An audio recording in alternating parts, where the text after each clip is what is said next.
Salut les amis de santé, humour et diversion parfaite, que le bon Dieu vous bénisse.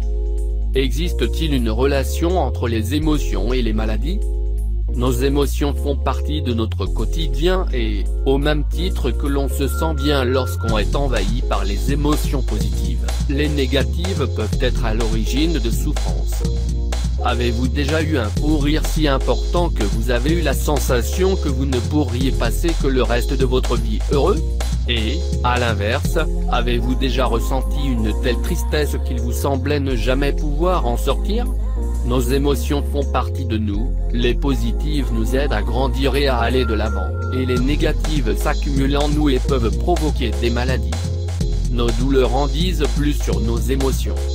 Lorsque nous n'évacuons pas nos émotions négatives, elles s'accumulent dans notre organisme, formant des nœuds, des barrières empêchant les énergies du corps de circuler correctement.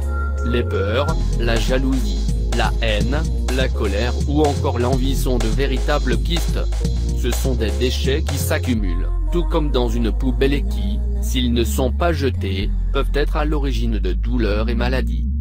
Notre organisme est une machine bien huilée qui sait se débarrasser des toxines par certaines portes de sortie, urine, sel, transpiration. De la même manière, nos émotions négatives ont besoin de sortir car, à force de s'accumuler, elles finissent par prendre toute la place et notre esprit ne peut plus les ignorer. Elles finissent par polluer et pourrir notre organisme, déclenchant dans le même temps des maladies ou douleurs. Des émotions liées à des maladies. De la tête aux pieds, voici la liste des douleurs et des émotions négatives qui leur sont associées. La plupart sont d'une logique implacable, et on voit bien que les émotions se concentrent sur les zones du corps avec lesquelles elles sont en rapport. Douleur d'oreille, otite, lorsqu'on ne veut pas entendre ou écouter quelque chose. Douleur dentaire ou blessure dans la bouche, aphte, abcès, serrer les dents à propos de quelque chose, affronter une situation en serrant les dents. Maux de gorge, angine, une chose que l'on n'a pas osé dire ou quelque chose que l'on a dû ravaler.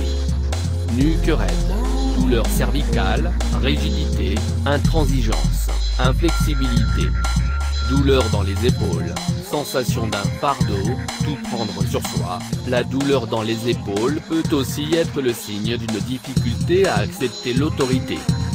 Douleur dans les lombaires, se faire du souci pour l'avenir, pour sa situation financière, avoir peur du changement. Problème de poids, rancune, colère contenue, rancœur.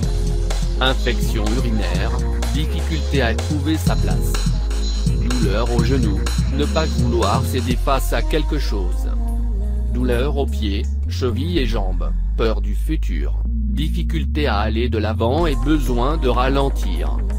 Évidemment, ces symptômes peuvent aussi avoir une origine mécanique ou être dus à une maladie, mais ils peuvent donner de bonnes indications sur les choses qui nous pèsent au quotidien.